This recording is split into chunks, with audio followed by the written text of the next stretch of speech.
Hey guys, I welcome you all to Bhadrayas Academy. Today is 29th of January 2024 and we will be observing the current affairs news analysis. It is presented by me, Shubhadeep. So let's start. चलिए सबसे पहले हम लोग आज news discussion करेंगे Assam Tribune से. Yes 200 glorious years of T industry in Assam के बारे में बतलाया गया है. नाउ असम की टी इंडस्ट्री आपको तो पता ही है दैट इंडिया में जितनी टी की प्रोडक्शन होती है 50% से भी ज़्यादा असम में होती है. तो यस, असम में T industry holds a very very very important place, क्योंकि अगर टी असम का देख लीजिएगा, अरोमा तो काफ़ी ज़्यादा अट्रैक्टिव है ही, बट साथ ही साथ टेस्ट भी बहुत ही ज़्यादा स्पेसिफिक है और इसके हेल्थ प्रोमोटिंग प्रॉपर्टीज़ तो है ही साथ ही साथ, बट इनकी पॉपुलैरिटीज़ को जो है हमें आने वाले समय में बढ़ाना है. तो इस आर्टिकल में कुछ कुछ फैक्ट्स दिए गए हैं टी के बारे में, तो एक एक करके देखते हैं. टी, चाय, ये इसका कॉन्सेप्ट एक्चुअली में ओरिजिनेट हुआ था चाइना में. मतलब सबसे पहले दुनिया में चाय की खेती की गई थी चाइनीज़ के द्वारा और उनको यूज़ किया जाता था as a beverage and medicines up till the year, मतलब 2700 BC से अगर देख लीजिएगा, इसको बेवरेजेस के तरह तो यूज़ किया ही जाता था, बट एज अ मेडिसिन भी यूज़ किया जाता था. इनफैक्ट बोला गया है that tea trees can attain a height of 22 to 30 metre nature. अगर आपने टी प्लांटेशन देखा होगा तो यस, ये जो प्लांट्स है ये इतने ऊंचे ऊंचे प्लांट्स हो जाते हैं एंड जनरली इसको ब्रॉडली क्लासीफाई किया गया है according to the production method. जैसे एक होता है ग्रीन टी, एक होता है ओलोंग टी और black tea. Green tea fermented trees होते हैं, oolong trees semi fermented trees होते हैं और black trees are the fully fermented teas. अगर देख लीजिएगा 1823 में रॉबर्ट विलियम ब्रूस के द्वारा एस्टैब्लिश किया गया था कुछ कुछ एक्सपेरिमेंटल टी इंडस्ट्रीज पहले सादिया में, और मिड 1850s तक आते आते असम मॉडल अगर देख लीजिएगा industrial scale of tea plantation का, वो असम में तो अलग अलग डिस्ट्रिक्ट में स्प्रेड हुआ ही, बट साथ ही साथ असम के साथ साथ West Bengal and different other region of India and Sri Lanka में भी स्प्रेड हुआ, जिसमें काचार डिस्ट्रिक्ट, चित्तगोंग डिस्ट्रिक्ट है ना, Terai region, Duars region of West Bengal, Darjeeling region in West Bengal, इन सब रीजन्स में भी बहुत ही ज़्यादा इसकी प्रोडक्शन कर जाने लगी और धीरे धीरे ये फैलता गया different other parts of south India. जैसे अगर आप देख लीजिएगा ऊटी, तमिलनाडु, कर्नाटक के सदर्न पार्ट्स, केरला में, राइट, ये सब रीजन में तो हुआ ही, बट साथ ही साथ श्रीलंका तक भी ये फैला. सो यस, जो असम में जो वैरायटी है ना टी प्लांट का, उसको कहता है कैमेलिया असामिका. इन द ईयर 1823 में इसने रिवोल्यूशनाइज किया वर्ल्ड टी ट्रेड और बिजनेसेस को. क्योंकि अगर देख लीजिएगा दुनिया के मिलियंस ऑफ पॉपुलेशंस के ऊपर इसकी इम्पैक्ट बहुत ही ज़्यादा सिग्निफिकेंट देखने को हमको मिला था.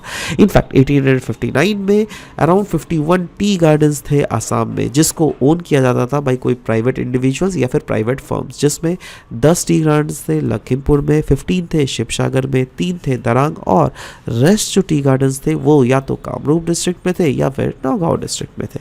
इनफैक्ट बोला जा रहा है असम प्रोड्यूस करता है around 52% of the T production in India और 1/6 of the total T produce जो होता है ना दुनिया में, वो असम से ही किया जाता है. इनफैक्ट यही क्यों अगर world largest CTC T auction अगर सेंटर देख लीजिएगा, वो दुनिया में असम के गुवाहाटी में ही है.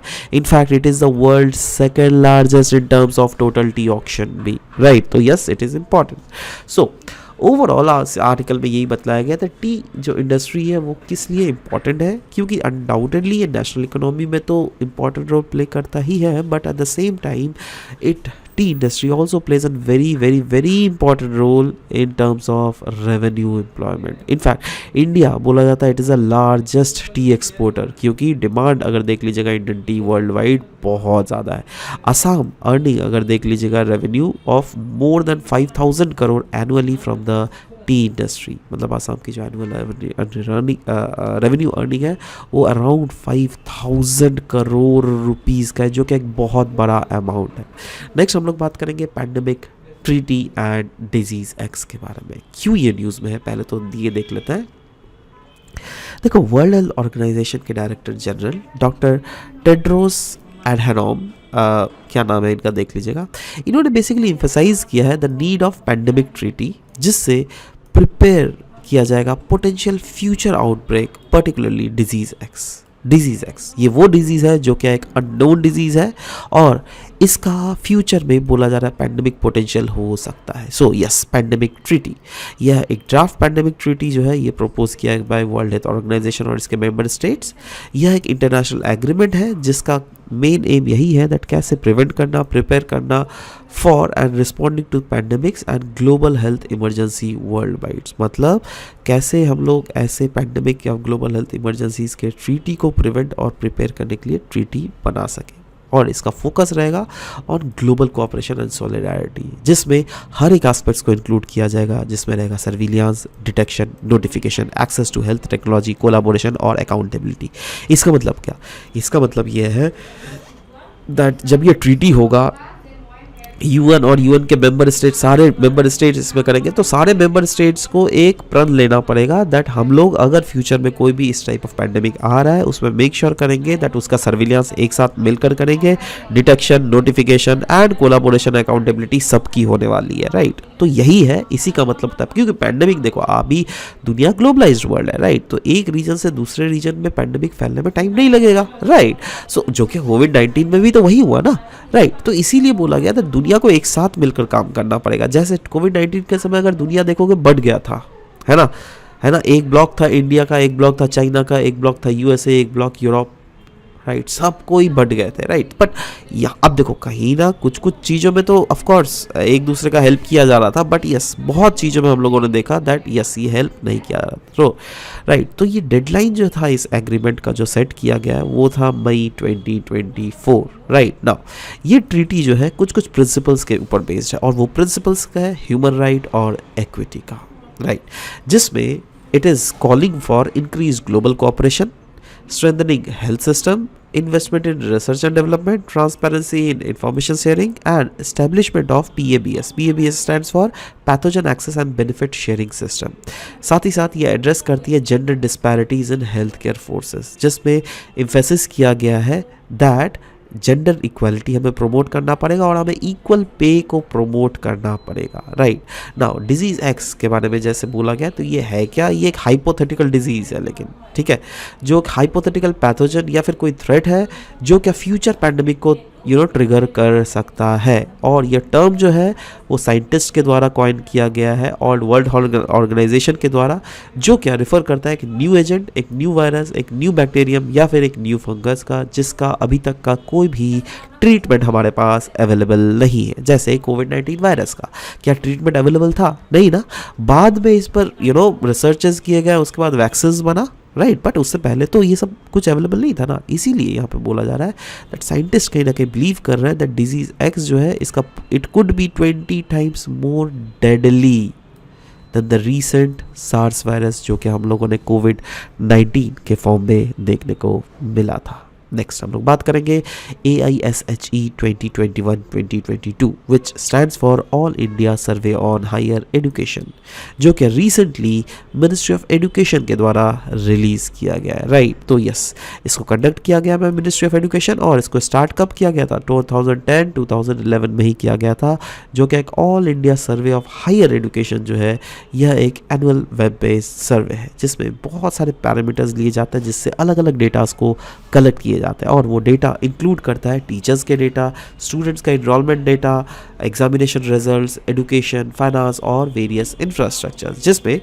इंडिकेटर्स जो है ना ऑफ एजुकेशनल डेवलपमेंट जैसे institutional density, gross enrolment ratio, people to teacher ratio, gender parity index, per student expenditure, इसको भी कैलकुलेट किया जा रहा है from the various data available. ना सवाल ये होता है दैट इस डेटा का करेगा तो करेगा क्या? अरे भाई, कल को अगर government come up is coming up with any sort of education policy that it will help the government. तो सवाल होता है इस रिपोर्ट के क्या क्या की फाइंडिंग्स है। देखो इस रिपोर्ट के की फाइंडिंग्स अगर देखोगे वो है इनरोलमेंट के ऊपर। यस, इनरोलमेंट अगर देखोगे हायर एजुकेशन में वो इंक्रीज हुआ है, राइट। और वो इंक्रीज कितना हुआ है? यस, उतना ज़्यादा आपको देखना नहीं है, बट यस ये ज़रूर से देख लीजिएगा 4.14 करोड़ से 4.33 इंक्रीज़ हुआ है ना, बस यही याद रखना। Female enrolment in higher education increase हुआ है। अब कितना हुआ है वो डेटा अगर देखना है तो देख लो। ग्रॉस इनरोलमेंट रेशियो अगर देख लीजिएगा, यस इसमें भी ध्यान से देख लेना दैट उसमें भी हमें 2014-15 से लेकर 2021-22 में हम लोग को इंक्रीज़ ही होता हुआ दिख रहा है, राइट। वैसे ही फीमेल ग्रॉस एनरोलमेंट रेशियो जो है it is continues to be more than male in gross enrolment ratio. Significant 44% increase देखने को मिल रहा है in enrolment of the scheduled caste students. और यही नहीं, इंक्रीज हमें देखने को मिल रहा है फीमेल जो शेड्यूल कास्ट स्टूडेंट है उसमें भी इंक्रीज देखने को मिल रहा है। मतलब क्या, शेड्यूल कास्ट जो है वो तो आपका जाके एडुकेशन में आ ही रही है, बट साथ ही साथ फीमेल शेड्यूल कास्ट स्टूडेंट्स भी एडुकेशन में ज़्यादा से ज़्यादा एनरोलमेंट कर रही है। एक सब्सटैंशियल इंक्रीज हमें देखने को मिल रहा है in enrolment of ST students as well, जिसमें 80% इंक्रीज देखने को मिला है फीमेल एससी स्टूडेंट्स के एनरोलमेंट में, जो कि एक बहुत बड़ी बात है। यही नहीं, ओबीसी के भी जो स्टूडेंट्स के बीच में भी जो एनरोलमेंट रेशियो है वो भी बढ़ा है, और फीमेल ओबीसी स्टूडेंट्स के रेशियो में भी इनरोलमेंट कहीं ना कहीं बढ़ते हुए दिखे हैं। टोटल पीएचडी इनरोलमेंट वो भी इंक्रीज हुआ है 2% के थ्रू। फीमेल पीएचडी इनरोलमेंट जो है वो इंक्रीज वो डबल हो गया है, राइट। और अराउंड 341 यूनिवर्सिटीज़ लेवल इंस्टीट्यूशंस है जिसको इस्टेब्लिश किया गया है सिंस द ईयर 2014-15। और फीमेल फैकल्टी या फिर टीचर्स जो है उसमें भी हमें नंबर्स में इंक्रीज होता दिखा है फ्रॉम 2014-15 जब 5.69 लाख थे, और ये बढ़कर 2020-2021 में 6.94 लाख हमें देखने को मिल रहा है, right. So next Hindustan times का ये न्यूज़ है पीएम यशस्वी स्कीम के रिलेटेड। क्यों न्यूज़ में था? क्योंकि recently around 32.44 crore rupees release किया गया है प्री मैट्रिक स्कॉलरशिप और पोस्ट मैट्रिक स्कॉलरशिप के लिए under the PM Yashasvi scheme. तो जब इसके बारे में पढ़ेंगे ना पीएम यशस्वी स्कीम क्या है, तो ऑटोमेटिकली समझ जाओगे दैट ये pre matric and post matric के कौन कौन क्लासेस के बच्चे को मिलता है। तो ये सब मैट्रिक तो पता है ना क्या होता है। एनीवेज चलो देखो, ये जो है एक स्कॉलरशिप स्कीम है, नाम से पता चल रहा है पीएम यशस्वी स्कीम, राइट। ये एक स्कॉलरशिप स्कीम है और इसका मेन एम है टू असिस्ट स्टूडेंट्स, जिससे क्या स्टूडेंट्स परस्यू कर सकते हैं अपने स्टडीज़ को from the pre matriculation to post secondary stages, right. PM Yashasvi कौन मिनिस्ट्री इसका इम्प्लीमेंट करेगी? Ministry of social justice and empowerment. इसका ऑब्जेक्टिव वही मैंने बोला दैट फाइनेंशियल असिस्टेंस प्रोवाइड करना है वैसे बच्चों को जो क्या फाइनेंशियली या फिर सोशली बैकवर्ड है, जैसे OBC students, EBC students, D notified tribes के स्टूडेंट्स को जो क्या पोस्ट मैट्रिकुलेशन और पोस्ट सेकेंडरी स्टेजेस में अपने जिससे एग्ज़ाम को कैरी फॉरवर्ड कर सके, इसीलिए उनको इसके थ्रू स्कॉलरशिप प्रोवाइड की जाती है। इसमें टेस्टिंग एजेंसी कौन है? यह है नेशनल टेस्टिंग एजेंसी, जिसको इंटरेस्ट किया गया with the responsibility of conducting Yashasvi entrance test. और इसके सैलिएंट फीचर्स अगर देख लीजिएगा, यस ये एक स्कॉलरशिप स्कीम है ओबीसीज, इकोनॉमिकली बैकवर्ड क्लासेस और डी नोटिफाइड नोमैडिक ट्राइब्स के रिलेटेड, राइट। और इसके कंपोनेंट्स क्या है? Pre matric scholarship, post matric scholarship, top class school education, top class college education जिससे मिलेगा, और कंस्ट्रक्शन हो सकते हैं ओबीसीज के लिए हॉस्टल्स। और इसके बेनिफिट क्या है? देखो बेनिफिट है दैट क्लास 9 के जो स्टूडेंट्स हैं ना, यही तो है प्री मैट्रिक, उनको फाइनेंशियल असिस्टेंस प्रोवाइड किया जाएगा 75,000 हर साल को लिए। और जो क्लास 11 के स्टूडेंट हैं उनको फाइनेंशियल असिस्टेंस प्रोवाइड किया जाएगा 1,25,000 हर साल के लिए। और इसकी एलिजिबिलिटी और सिलेक्शन अगर देख लीजिएगा तो सिलेक्शन के लिए तो आपको एक कंप्यूटर बेस्ड टेस्ट देना पड़ेगा, है ना। और इसकी एलिजिबिलिटी कौन कौन है? देखो एलिजिबिलिटी में स्टूडेंट को परमानेंट रेसिडेंट्स ऑफ इंडिया होना पड़ेगा, और कोई भी ये जितने कम्युनिटीज़ है ना जिसमें आपका D notified tribes, EBC, OBC, ये सब सारे कम्युनिटीज़ के अंडर ही ये बच्चे होने पड़ेंगे। जनरल बच्चे को सिलेक्शन इसमें नहीं दिया जाएगा। ओनली स्टूडेंट्स जो कि स्टडी कर रहे हैं in class 9 and class 10 11 they will only be considered. और एक कंडीशन है, ऐसा नहीं है दैट आपके पापा जो है करोड़ों रुपए कमाते हैं तो you will be eligible for it. No no no no, if the family annual income of the applicant student should be maximum 2.5 lakh rupees.